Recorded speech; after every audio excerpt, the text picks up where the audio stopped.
Quebrar o protocolo inicialmente, para poder pegar e fazer a mesma referência, presidente. É uma verdadeira reverência. Tenho a oportunidade de estar aqui com a minha grande mestra, a primeira professora que eu tive quando começando o curso de Direito, em 1999, mais precisamente em agosto de 1999. Para mim é uma honra, professora. Em nome de quem eu saúdo todos os demais presentes. Eu queria começar, pessoal, eu, na verdade, tentava, quando me passaram o tema sobre desmilitarização, à luz da PEC 51, me focar exclusivamente na desmilitarização. Mas a coisa, inclusive, aqui, ela ganhou um debate com uma gama de temas maior e que, sinto muito, eu vou ter que fazer um recorte nisso aí para poder pegar e fazer algumas alusões em termos das falas dos colegas que se apresentaram, dos honrosos palestrantes que falaram anteriormente a mim. Mas, precisamente, eu quero começar pelo fim, parabenizando a professora André Mara quando ela pegou e colocou a PEC 51 no seu devido lugar, qual seja, é um ato de absoluta coragem do ponto de vista da discussão efetiva do que vem a ser segurança pública desse país. Dizer o contrário, o professor o Misael França, dizer o contrário disso, dizer que é a mesma coisa de nós dizermos, como o senhor chegou a falar, de uma forma que eu considero equivocada. Dizer que todas as polícias têm, em grau maior ou menor, o 5 compete de polícia. Devo dizer que isso é um equívoco. Pergunte a um policial rodoviário federal, quando ele pega um crime na estrada, quando é que ele termina de fazer o apuratório da infração penal que ele pegou ali na estrada, numa rodovia federal. Não vai, sabe por quê? Se torna uma polícia de braços quebrados do ponto de vista da persecução criminal. Porque ele apreende lá, aí quando ele vai fazer o depoimento da lavratura em flagrante, ele vai levar para uma outra polícia. Vai levar para lá a Polícia Federal. Chega na Polícia Federal, aí vai ser ouvido, vai ter aquela pessoa lá para ficar digitando, o escrivão, vai ter a pessoa que vai estar lá ouvindo a dita autoridade policial. Por que ele não pode fazer aquilo ali, entregar imediatamente lá no titular da ação penal?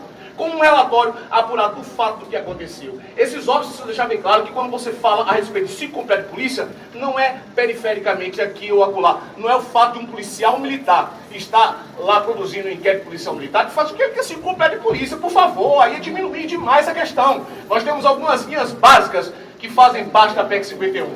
4 são os pilares. Primeiro pilar da PEC 51 passou desapercebido na sua análise, professor. Porque se o senhor olhar o 143A, o artigo 143A da Constituição, ele fala claramente na proposta de emenda constitucional do que vem a ser desmilitarização. Peguemos o 143A, a proposta, que bem claro no parágrafo único, diz assim, ó, a fim de prover segurança pública, o senhor pulou para falar de proporcionalidade e razoabilidade, mas é que diz, ó, a fim de prover segurança pública, o Estado deverá organizar polícias, órgãos de natureza civil, ou seja, isso aqui está repisando a questão do que nós fomos chamados para discutir aqui. A questão da militarização. Então, se vamos discutir militarização, vamos dizer o que é que a luz da PEC 51 está dizendo. Ela está dizendo que o ponto de partida, para poder pegar e nós fazermos alteração, um redesenho no sistema de segurança pública brasileiro, temos que passar por alguns pilares. E um desses pilares é que a organização de segurança pública, particularmente polícias, elas são de natureza eminentemente civil. Ponto e basta. Acabou!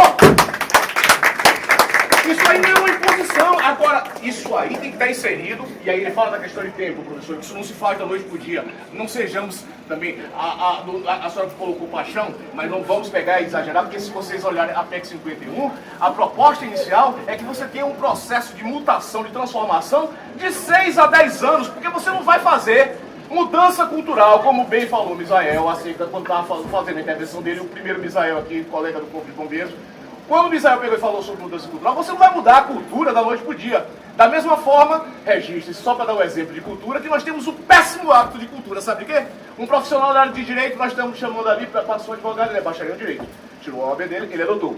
O engenheiro, talvez doutor. O médico, doutor. Mas o economista não é doutor. O contador não é doutor. O professor de educação física é doutor. Ou seja, nós estamos aqui num cinério, um jornalista não é doutor. Porque nós temos simplesmente aquele ranço provinciano, que é um péssimo do ponto de vista cultural, e nós fazemos questão de preservar esse tipo de coisa. Esse tipo de coisa, do ponto de vista da teoria do elogio mútuo, é simplesmente multiplicarmos, fortificarmos algo que é vício do ponto de vista cultural péssimo, inaceitável. E, inclusive, com ele eu não coaduno, viu? O doutor André Mara não, o professor André Mara, tá bom? Eu queria pegar e passar adiante em relação a isso aí, porque um outro ponto que fique muito bem claro.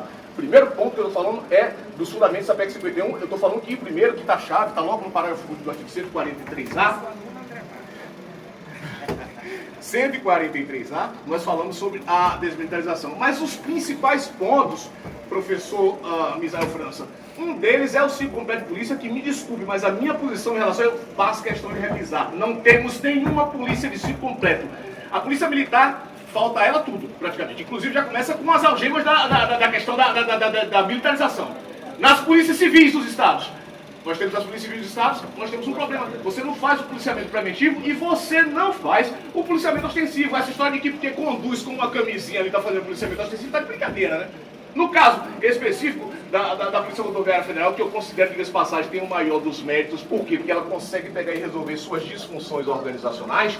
Se trata de uma polícia que é ostensiva, portanto, farda não quer dizer a questão de ser militarizado ou não ser militarizado. Vamos tratar que, formalmente falando, quando nós estamos falando, senhores colegas estudantes, quando nós estamos falando sobre militarização, nós estamos regido, e esse é o ponto de diferenciação, professor Apolinário. Quando nós estamos falando aqui de militarização, nós estamos falando de você ter a polícia sendo formalmente submetida a dois regimes. Ou seja, eu tenho o cidadão, que é policial militar, e ele é submetido ao Código Penal Militar com suas leis extravagantes, como todos os demais cidadãos, e é submetido ao mesmo tempo ao Código Penal Militar e ao Código de Processo Penal Militar.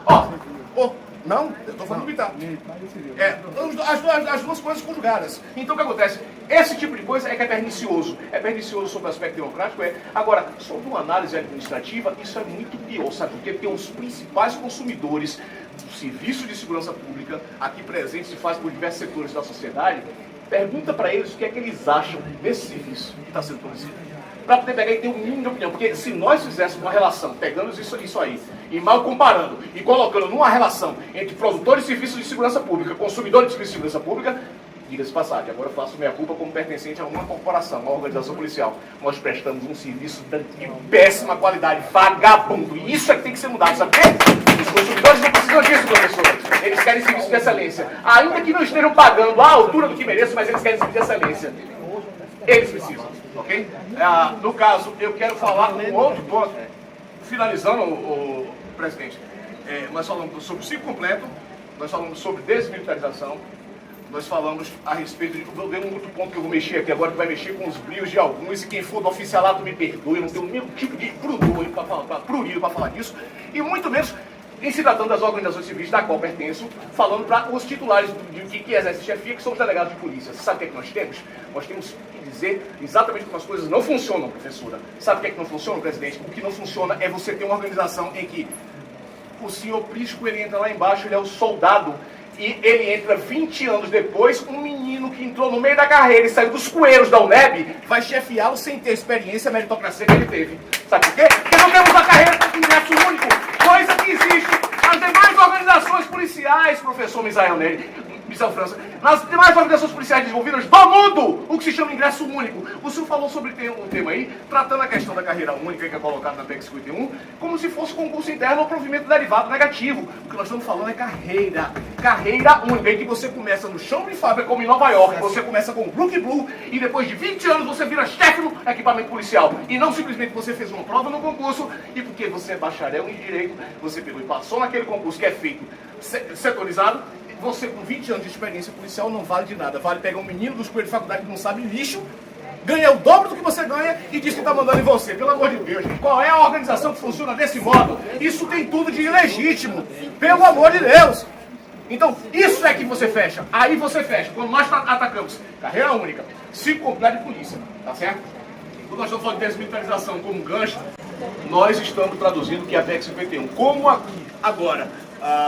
no caso, eu tenho que me manter adstrito à questão da desmilitarização e ao tempo já, mas o tempo já está chegando no final. Eu queria falar de um ponto muito importante, pessoal. Por que é que essa PEC 51, como as demais PECs, são tratadas como se fosse uma discussão muito mais, digamos assim, filosofando sobre, colocando para divagar sobre, quando na verdade isso aí tem uma necessidade de ser operativo. Aí, diga-se de passagem, eu vou falar novamente, o oficialato que me perdoe, a chefia das organizações policiais e civis que me perdoem, do lobby fortíssimo que é feito lá dentro do Congresso Nacional para que nada disso se modifique, a despeito de você ter uma ineficiência do aparelho, do ponto de vista da eficiência policial, de cerca de 8%. Professora, a cada 100 infrações penais que você consegue pegar e levantar, sabe quantas chegam num processo, no aparelho de percepção penal, um deslinde de autoria e materialidade? 8. Na melhor das hipóteses. Enquanto temos aqui ao lado, eu gosto de dar sempre esse exemplo, porque não se trata de um exemplo que você olha sempre para os Estados Unidos ou para a Europa. Nós temos o Chile aqui do lado, que para cada 100 você consegue 88. Então, isso é muito grave. Quer dizer, e nós vamos manter essa estrutura em que as organizações policiais são disfuncionais, funcionam pessimamente do ponto de vista administrativo, são muito mal geridas, incompetentemente geridas, e vamos ficar aqui dizendo para a sociedade que estamos no melhor dos mundos, e devo dizer, volto a insistir, finalizando aqui, a desmilitarização, ela não é nenhum dos pontos fundamentais da PEC 51. Ela é uma pré-condição da PEC 51. Pode olhar que ele não discute mais nada. Ele só disse, ele passa por cima, não tem nem palavra de desmilitarização na PEC 51. Ele diz simplesmente as polícias, organizações de natureza civil. Então é isso que a PEC 51 preconiza. Ela já preconiza que ultrapassamos essa barreira do ponto de vista formal de você ter organizações policiais militares. Essa emenda constitucional urge. Urge por quê? Porque isso aí é o que vai começar a demover o aparelho, onde nós temos a maioria dos colegas que são policiais militares absolutamente incapazes de pegar e dar um serviço à altura de cidadão. Ficamos naquela mistura de forças auxiliares do Exército, fazendo absolutamente nada como força auxiliar do Exército, e ficamos com aquela figura que é para a polícia poder ver o cidadão e que não faz nada em prol do cidadão. Ou seja, ele é uma mistura inconsistente que não consegue pegar e fazer coisa nenhuma com o mínimo de competência, coisa que a sociedade exige. Eu quero encerrar dizendo que eu vejo sempre a PEC 51 como sendo um barco. E esse barco, ele foi jogado ao mar. Naveguemos. Muito obrigado. Agradecer aqui a José Mário Lima.